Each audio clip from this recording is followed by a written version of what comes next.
அடுத்து வரும் நிகழ்ச்சியானது ஜாய்ஸ் மேயர் ஊழியங்களின் நண்பர்கள் மற்றும் பங்காளர்களால் தாங்கப்படுகிறது.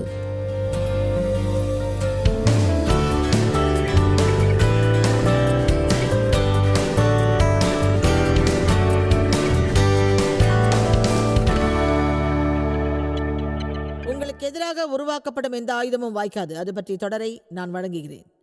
ஏசாயா 54:19. அதை மீண்டும் படிப்போம். உனக்கு எதிராக உருவாக்கப்படும் எந்த ஆயுதமும் வாய்க்காதே போம்.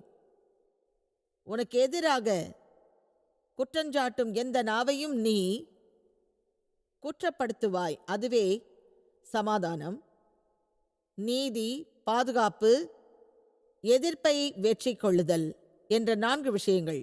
சமாதானம், நீதி, பாதுகாப்பு, எதிர்ப்பை வெற்றி கொள்ளுதல். அது நமது மரபு.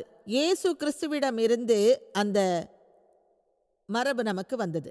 மரபு என்பது மகத்தான ஒரு விஷயம். என் பெற்றோர்களிடமிருந்து எந்த ஒரு மரபையும் நான் பெறவில்லை. ஏனென்றால் எவருக்கும் கொடுக்க முடியாத மரபு அவர்களிடம் இல்லை. முடிவில் நான் அவர்களை பாதுகாத்தேன். ஆனால் மக்கள் மரபோடு இருந்தால் அது அவர்கள் மீது பதிவிறக்கம் செய்யப்பட்டது போல் இருக்கும், பரவசமாக இருக்கும். பிறர் நமது வாழ்விற்கு செய்த ஒரு அர்ப்பணிப்பாக அது இருக்கும். உள்ளபடியே அது ஒரு குளிர்ச்சியான விஷயம். வாரிசு என்ற முறையில் பிறரிடமிருந்து நீங்கள் எதையாவது பெற்றால் அதை மனப்பூர்வமாக பாராட்டுங்கள். இயேசு மரித்ததன் மூலம் எல்லாவற்றுக்கும் நாம் அவரது வாரிசுகள் ஆனோம். எல்லாவற்றுக்கும், கவனியுங்கள், எல்லாவற்றிற்கும். அவர் சிலுவையில் அறையப்பட்டதை ஒரு நிமிடம் சிந்தித்து பாருங்கள். இந்த உலகின் பாவங்களை அவர் முழுவதுமாக ஏற்றார். நாம் அனைவரும் பட்ட கடனை அவர் கட்டினார். எனவே அவமானத்தோடும், தவறை கண்டிப்பதோடும், குற்றத்தோடும், பாவத்தின் பழியோடும் இனிமேலும் நாம் இருக்க வேண்டியதில்லை. அதை விட்டுவிட்டு நாம் வேறு காரியங்களை செய்யலாம் என்று வேதம் சொல்கிறது. சமாதானத்தோடு நாம் இருக்கலாம். நீதியோடும், பாதுகாப்போடும், உறுதியோடும் நாம் இருக்கலாம். அதைவிட கூடுதலாக நமக்கு என்ன தேவை? எதிர்ப்பை மீறி நாம் வெல்லலாம். நாம் வெற்றி வீரருக்கும் மேலானவர்கள். பிரச்சனையை கண்டு நாம் பயப்பட வேண்டாம். இன்று உலகில் நிகழும் நிகழ்ச்சிகளை குறித்தும் நாம் அச்சமடைய வேண்டாம். அது பற்றி எனக்கு பயம் இல்லை, எனக்கு பயம் இல்லை என்று சொல்லலாம். தேவன் நம் பக்கம் உள்ளார். அவர் நமக்கு உதவுவார். நம்மீது அவர் அக்கறை காட்டுவார். நாம் வாழுகின்ற இந்த தலைமுறையிலேயே தேவன் அதற்காக ஆயத்தமாக உள்ளார். எனவே எது வந்தாலும் நாம் அதை கையாளலாம். அதை நம்மால் கையாள முடியாவிட்டால் வேறு ஒரு தலைமுறையில் தேவன் நம்மை பிறக்க வைத்திருப்பார். நாம் வாழ்கின்ற கால அளவை அவர் ஏற்கனவே தேர்வு செய்துள்ளார். ஆமென். சமாதானம், நீதி, பாதுகாப்பு, எதிர்ப்பை மீறிய வெற்றி. இது கர்த்தருடைய வேலைக்காரரின் சுதந்திரம். விரிவாக்க வசனத்தை நான் நேசிக்கிறேன். என்னால் உண்ட அவர்களுடைய நீதியுமாய் இருக்கிறது. ஒரு திருச்சபையில் ஒரு இடத்தில் 4 அல்லது 5 முறை வருகை தந்து ஒரு இருக்கையில் அமர்ந்தபடி நான் ஒரு கிறிஸ்தவன் என்று சொல்பவர்களுக்காக இந்த சத்தியம் செய்யப்படவில்லை. மிகுந்த பொறுப்போடும் அக்கறையோடும் பரிசுத்த ஆவியோடு இணைந்து செயல்படும் மக்களுக்காக இந்த சத்தியம் செய்யப்பட்டுள்ளது. மாம்சத்தின் இச்சையோடு வாழ்பவர்களுக்காக இது செய்யப்படவில்லை. எனவே நாம் பரிசுத்த ஆவியோடு இணைந்து செயல்பட வேண்டும். இயேசு நமக்கு வழங்கிய இலவச ஈவை பெற வேண்டும். அது நம்மில் கிரியை செய்ய அனுமதிக்க வேண்டும். எனவே இயேசு எப்படிப்பட்டவர் என்பதை இந்த உலகம் அறிய முடியும். ஆமென். அது உங்களுக்கு புரிகிறதா? இயேசு வந்தார், பரிசுத்தத்தை நமக்கு வழங்கினார். கிறிஸ்துவை நீங்கள் இரட்சகராக ஏற்ற அந்த நிமிடமே அந்த அருமையான விஷயங்கள் எல்லாம் உங்கள் ஆவியில் பதிவு செய்யப்படும். நீங்கள் ஒரு ஆத்துமா, நீங்கள் ஒரு ஆவி, நீங்கள் ஒரு தேகத்தில் வாழ்கிறீர்கள். உங்கள் தோற்றத்தை நீங்கள் கண்ணாடியில் பார்த்தால் உங்கள் உருவம் தெரியும். ஆனால் அதைவிட கூடுதலான ஒரு விஷயம் உள்ளது. நமக்குள்ளே பல எண்ணங்கள், உணர்வுகள், குறிக்கோள்கள், விருப்பங்கள் உள்ளன. நமக்குள்ளே இருக்கும் அவற்றை யாரும் பார்க்க முடியாது. அவைகள் எல்லாவற்றிலும் ஆழமானதுதான் நமது ஆவி. அதன் மூலம்தான் தேவனின் வெளிப்படுத்துதலை நாம் அறிகிறோம். நம் உள்ளுணர்வு, அதில்தான் நமது மனசாட்சி வேலை செய்கிறது. நாம் தேவனுடன் தொடர்பில் உள்ளோம், தேவனிடமிருந்து கேட்கிறோம். அதன் மூலம்தான் தேவனால் வழி நடத்தப்படுகிறோம். எனவே அநேக அற்புதமான விஷயங்கள் நமக்குள்ளே நிகழ்கிறது. அதை கண் மூலமோ கண்ணாடியிலோ நாம் பார்க்க முடியாது. வேதாகமத்தில் 1 யோவான் 3:9 சொல்கிறது, நாம் புதிய பிறவி எடுத்தால் தேவனுடைய வித்து நமக்குள் தரித்திருக்கிறது. அப்படித்தான் விரிவாக்க வேதாகமும் சொல்கிறது. எனவே அதை நாம் கையாளும் பட்சத்தில் தேவனுள் தரிக்கிறோம், தேவ தன்மை பெறுகிறோம். நான் வழக்கம் மீறி பேசுவதாக நீங்கள் அனைவரும் நினைக்கலாம். வித்து என்றால் என்னவென்று நமக்கு தெரியும். ஒரு கணவன் அதை தன் மனைவியின் கருப்பையில் விதைக்கும் போது நடப்பதே அதிலும் நடக்கிறது. நமது ஆவி ஒரு வித்தை போன்றது. 1 யோவான் 3:9 சொல்கிறது, தேவனால் பிறந்த எவனும் பாவம் செய்ய மாட்டான், ஏனெனில் அவருடைய வித்து அவனுக்குள் தரித்திருக்கிறது, அவன் தேவனால் பிறந்தபடியினால் பாவம் செய்ய மாட்டான் என்று. நீங்கள் என்னை நம்பாமல் இருக்கலாம். அது இப்படித்தான் சொல்கிறது, தேவனால் பிறந்த எவனும் துணிச்சலாக தெரிந்து வழக்கப்படி பாவம் செய்ய மாட்டான். அதன் அர்த்தம் நாம் பாவம் செய்ய மாட்டோம் என்பதல்ல. அது சொல்வது இப்படித்தான், யாரும் பாவமான வாழ்க்கையோடு சிறிதும் மாறாமல் தெரிந்து கொண்டே இப்படி சொல்லக்கூடாது. ஏய், நான் பாவம் செய்வது தெரியும், ஆனால் அது பற்றி எனக்கு கவலை இல்லை. அதை நீங்கள் செய்யக்கூடாது. தேவனால் பிறந்த எவனும் பாவம் செய்ய மாட்டான், ஏனென்றால் அவருடைய வித்து அவனுக்குள் தரித்திருக்கிறது.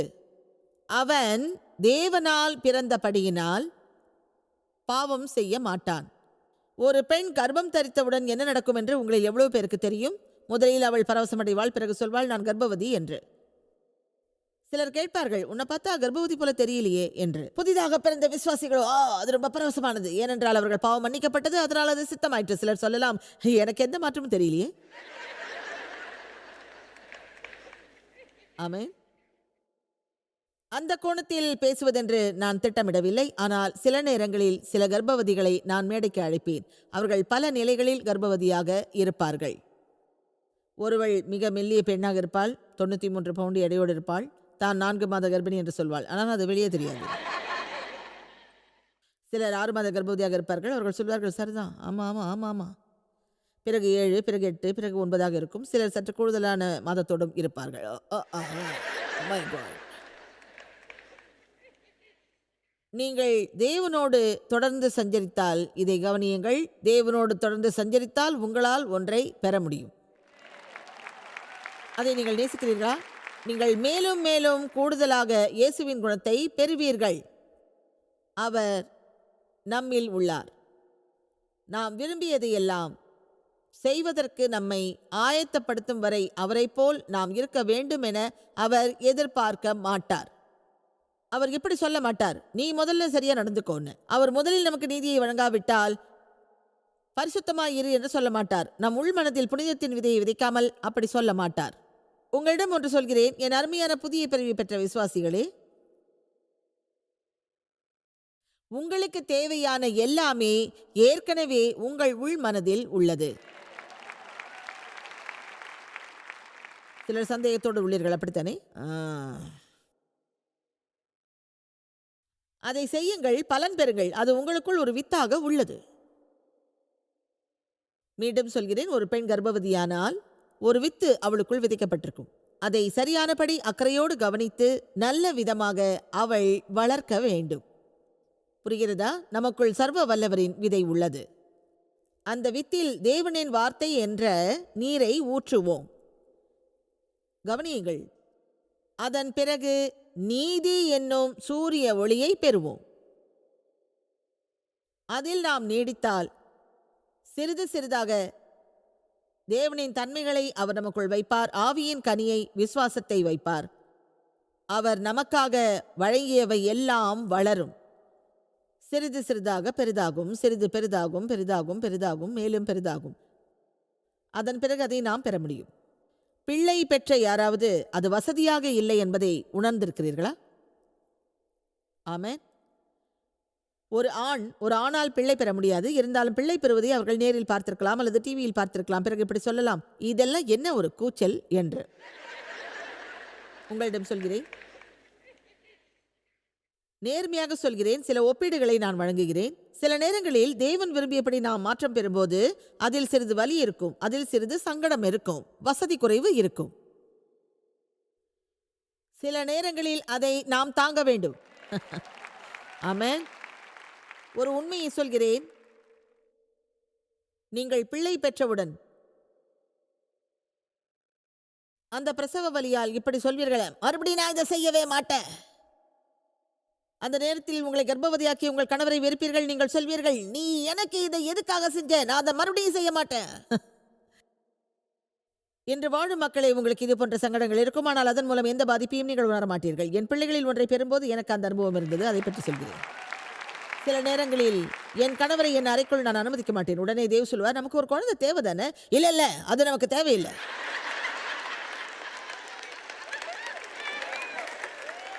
ஓ, என் கடைசி பிள்ளை 1 அவுன்ஸ் குறைவாக 10 பவுண்டோடு இருந்தான்.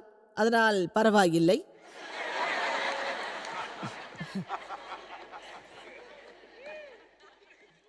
முதலில் நீங்கள் பிரசவத்தை தாங்காவிட்டாலும் குழந்தை பிறந்த பிறகு சொல்வீர்கள், ஓ இது எவ்வளவு அருமையா இருக்கு. என் வாழ்க்கையை நான் திரும்பி பார்க்கிறேன். நான் சிறுமியாக இருந்தபோது அனுபவித்தவைகளை நீங்கள் புரிந்து கொள்வீர்கள். உங்களில் சிலருக்கும் அது போன்ற விஷயங்கள் நிகழ்ந்திருக்கலாம். அதை நாம் எதிர்கொள்ள வேண்டும். நான் முன்பு இருந்ததற்கும் இப்போது இருப்பதற்கும் இடையில் நான் மிகுந்த குழப்பத்தோடு இருந்தேன். அது எனக்கு சுலபமாக இல்லாத போது அது சுலபமாக இருந்தது என்று நான் இப்போது சொன்னால் அது முட்டாள்தனம். ஆனால் அது சரியானது தானே, அது நிஜமானது தானே. எனவே இந்த காலை வேளையில் உங்களை நான் ஊக்குவிக்கிறேன். எதையும் அவசியமில்லை என்று கைவிடாதீர்கள். உங்கள் விதையில் நீர் ஊற்றுங்கள். தேவனோடு நேரம் செலவிடுங்கள். உங்கள் மீது சூரியன் பிரகாசிக்கட்டும். பொறுமையாக இருங்கள். என் பிரசவ தேதிக்கு முன்பாகவே வயிற்றில் என் பிள்ளையை சுமந்து வந்து பொதித்துள்ளேன். அது இப்போது சிலருக்கு அதிகப்படியாக தெரியலாம். காரணம், பிரசவத்திற்கு சிறிது காலமே இருந்தது. இது இனிமேலாவது மாறுமா? தேவன் எனக்கு வழங்கிய சத்தியத்தை என்னால் பெற முடியும் என்று நினைக்க முடியுமா? முடியும். சில நேரங்களில் மற்றதை விட அதற்கு கூடுதல் நேரமாகலாம். 10 மாதங்கள் ஆனபோது ஏன் நீ பிள்ளையை சுமந்து வந்தாய் என்று எந்த டாக்டரும் கேட்கவில்லை. யாரும் கேட்கவில்லை. 4 வாரங்கள் அல்லது 3 வாரங்கள் மட்டுமே இருந்த நிலையிலும் நான் வந்துள்ளேன். அது சாண்ட்ராவுக்கு நிச்சயம் தெரியும். அவள்தான் அன்று இருந்தாள். ஒரு பிள்ளை பெற 6 வாரங்கள் தாமதமானது. இப்போது அதை யாரும் அனுமதிக்க மாட்டார்கள். டாக்டர் சொன்னார்கள், பிள்ளை உனக்கு உரிய நேரத்தில் பிறக்கும் என்று. நீண்ட நாட்களுக்கு முன்பே என் ஆடைகளை நான் பேக்கப் செய்திருப்பேன். பிறகு அதை வெளியே எடுப்பேன், சுத்தம் செய்வேன், மீண்டும் அதை பேக்கப் செய்வேன். எனக்கு பிரசவ வலி வருவதற்காக என்னை மருத்துவமனைக்கு அழைத்துச் செல்வார்கள். சில நேரங்களில் நாம் அப்படி செய்வோம், சரிதானே? நான் இப்படி இருப்பேன், எனக்கு எப்படி இது நிகழும் அது பற்றி உங்களுக்கும் தெரியும். நான் பொறுமையாக இருப்பேன், நல்லபடியாக இருப்பேன், என் வாயை கவனிப்பேன், நல்லதையே போ நினைப்பேன், குறைந்த அளவே சுயநலத்தோடு இருப்பேன்.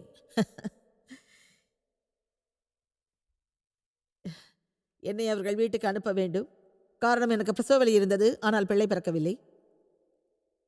இப்போது நான் சொல்வதை கவனிக்கிறீர்களா?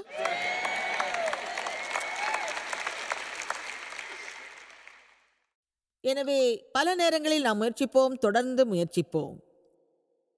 ஆனால் நாம் எதிர்பார்த்த சில விஷயங்கள் அநேக நேரங்களில் நடக்காது. நான் சொல்வதை நீங்கள் விசுவாசிக்க வேண்டும், அல்லது தேவன் அதை விசுவாசிக்க வைப்பார். தேவனால் தான் அதை செய்ய முடியும், என்னால் மட்டுமே அதை செய்ய முடியாது. உங்களிடம் உங்களுக்கு தேவையானது எல்லாம் உள்ளது என்றும் அதை நீங்களே அறியலாம் என்றும் தேவன் உங்களை நிச்சயமாக விசுவாசிக்க வைப்பார்.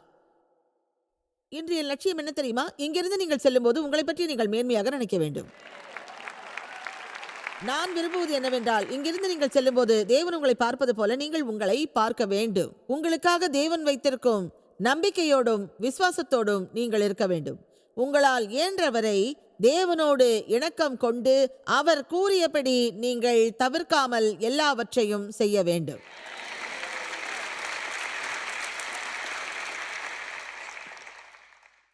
ஒரு விஷயம் உங்களிடம் சொல்கிறேன், வாழ்வில் நடப்பது எதுவும் சரியல்ல. எந்த உணர்வும் சரியல்ல. நீங்கள் சரி என்று நினைக்கும் வரை எதுவும் சரியாக வேலை செய்யாது.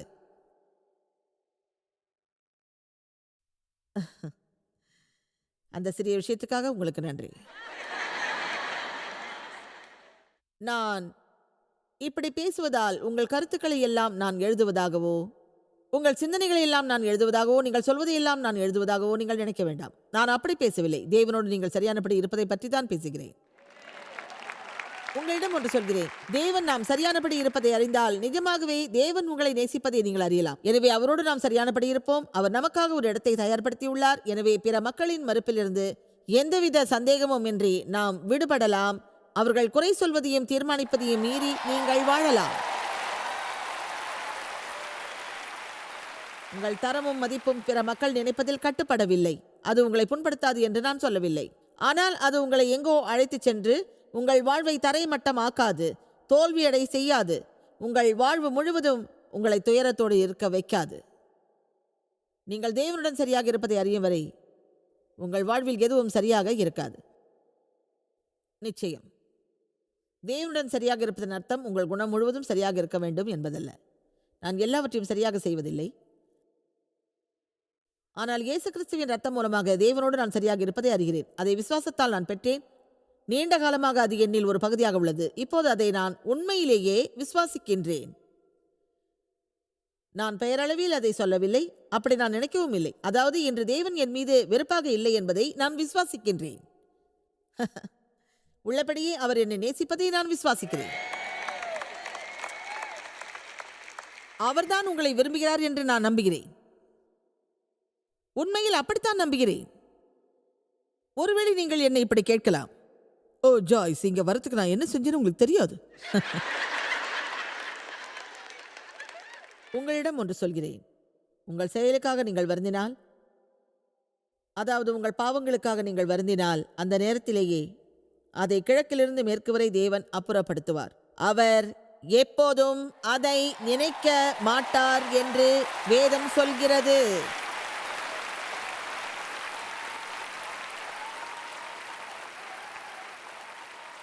எபிரேயர் 10வது அதிகாரம் சொல்வதை நான் நேசிக்கிறேன்.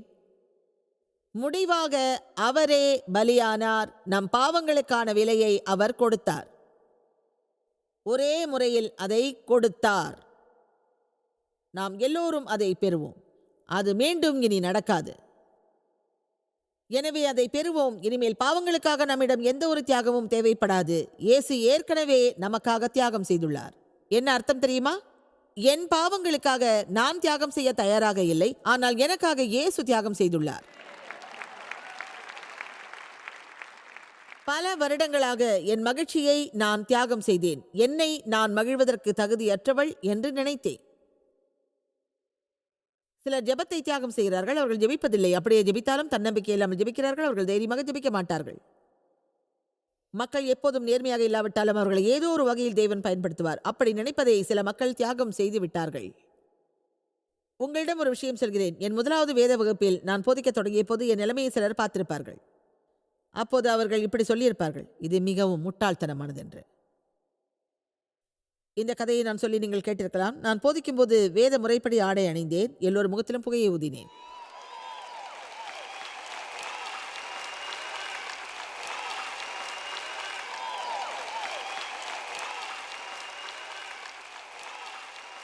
நான் செய்தேன். என் வசதிக்காக அரைகுறை ஆடையும் அணிந்தேன்.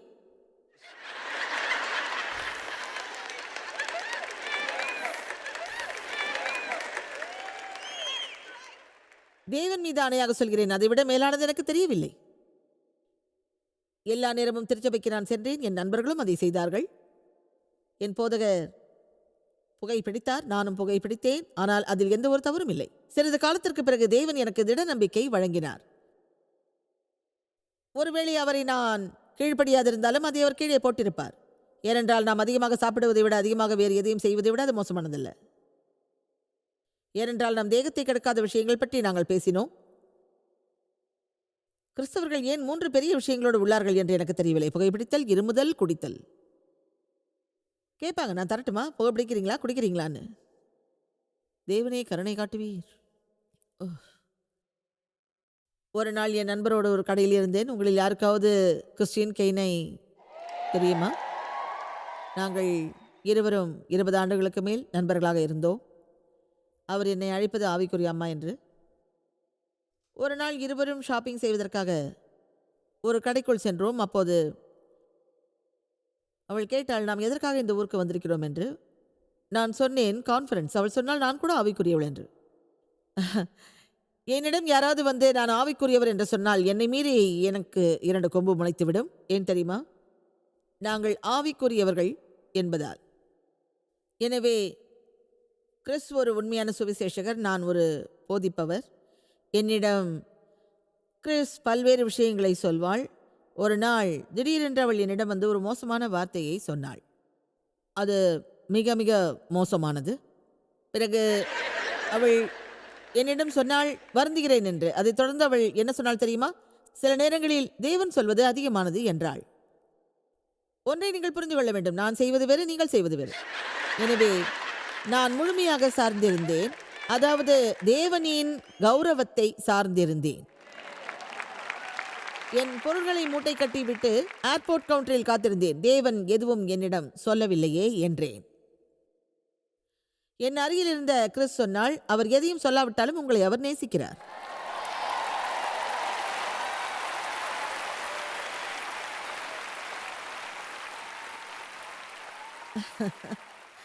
பிறகு தேவன் என் இருதயத்தில் சொன்னார், நீ மீனை சுத்தம் செய்ய முயற்சிக்கிறாய், ஆனால் இன்னும் நீ மீனை பிடிக்கவில்லை.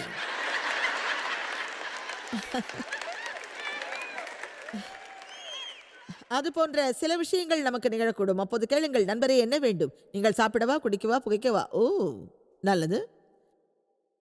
ஒன்றை உங்களிடம் சொல்கிறேன், வேதத்தை நான் போதிக்க தொடங்கினேன். நான் அபிஷேகிக்கப்பட்ட போது எல்லோர் முகத்திலும் புகையை ஊதினேன். ஆனால் அது தவறான காரியம் என்று தேவன் என்னிடம் சொன்னார். பிறகு அதை நிறுத்துவதற்கான கிருபையை அவர் வழங்கினார். அது தவறு என்று எனக்கு தெரிந்த பின்பும் அதை மீண்டும் செய்தால் அது சரியல்ல, அது எனக்கு நல்லதல்ல, அது நிச்சயமாக நல்லதல்ல. தேவன் உங்களை பயன்படுத்துவதை நீங்கள் விரும்பினால் சில விஷயங்களை நீங்கள் செய்யக்கூடாது. ஆனால் அநேக மக்கள் தாங்கள் நிறுத்த வேண்டியதை நிறுத்த மாட்டார்கள். எனவே நமது வாழ்க்கை முறையை நாம் மாற்ற வேண்டும். அதாவது மாறுபட்ட ஒரு வாழ்க்கையாக, தேவனால் பயன்படுத்தக்கூடிய ஒரு வாழ்க்கையாக அது இருக்க வேண்டும். என் கருத்து என்னவென்றால், நீங்கள் தேவனோடு பயணிக்க விரும்பினால் நீங்கள் செல்ல வேண்டிய இடத்துக்கு உங்களை அவர் அழைத்து செல்வதோடு உங்கள் பயணத்துக்கு தேவையானவைகளையும் அவர் வழங்குவார். ஆமென். உங்களிடம் ஒன்று சொல்கிறேன், இப்போது நான் குறைந்த ஆடையை அணிவதில்லை, புகைப்பிடிப்பதில்லை, யாரையும் குறை கூறுவதில்லை. தங்களை தேவன் பயன்படுத்த மாட்டார் என்று சிலர் நினைக்கலாம். காரணம், அவரை அவர்கள் அடைந்திருக்க மாட்டார்கள். பிறகு இயேசு ஏற்கனவே செய்த தியாகத்தை மறந்துவிட்டு தேவையில்லாத விஷயங்களுக்கெல்லாம் தியாகம் செய்வார்கள். ஆனால் பிசாசு அதை விரும்புவான். நீங்கள் தேவனுக்கு புதியவர்கள் அல்ல, அவரோடு தொடர்பில் இருக்க உங்களை அவர் அழைத்த போதே உங்களை பற்றி அவருக்கு தெரியும். ஆமென். ஒரு பெண் போதிக்கக்கூடாது என்று மக்கள் சொல்லும் வரை அது பற்றி எனக்கு தெரியாது. ஆனால் உண்மையில் அப்படி ஒன்றும் இல்லை. ஏற்கனவே வேத வகுப்பில் நான் போதித்துள்ளேன், அதில் வெற்றியோடு இருந்தேன். அப்போது சிலர் சொன்னார்கள், ஜாய்ஸ், இதை நீ செய்யக்கூடாது, நீ ஒரு பெண்.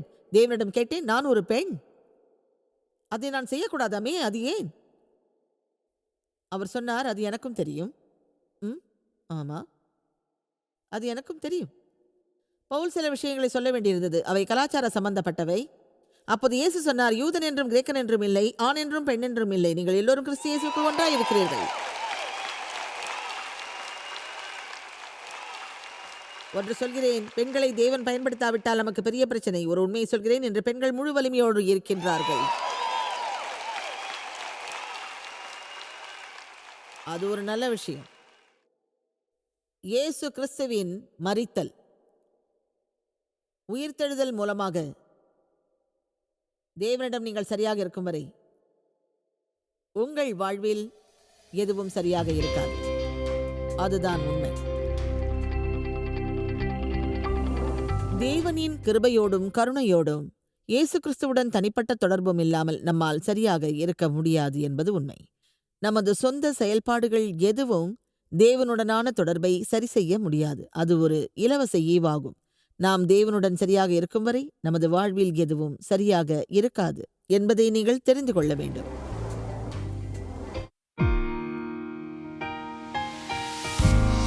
இந்த ஊழியத்தை உலகமெங்கும் சாத்தியமாக்கும் நண்பர்களுக்கும் பங்காளர்களுக்கும் எங்களது நன்றியையும் பாராட்டுகளையும் தெரிவிக்கிறோம். ஒன்றாய் இணைந்து நாம் பசி உழவுகளை போஷித்து உடைகளை கொடுத்து தேசங்களுக்கு சுவிசேஷத்தை சொல்லி வருகிறோம். எங்களை தொடர்பு கொண்டு www.jmumindia.org உங்கள் ஜெபத் தேவைகள் மற்றும் எங்களின் வெளியீடுகள் பற்றி அறிந்து ஜாய்ஸ் அவர்கள் நிகழ்ச்சிகளை அறிந்து எங்களோடு இணைந்து தேவ அன்பை உலகிற்கு பரவச் செய்யுங்கள். அடுத்த அடுத்து வரும் நிகழ்ச்சியானது ஜாய்ஸ் மேயர் ஊழியங்களின் நண்பர்கள் மற்றும் பங்காளர்களால் தாங்கப்படுகிறது.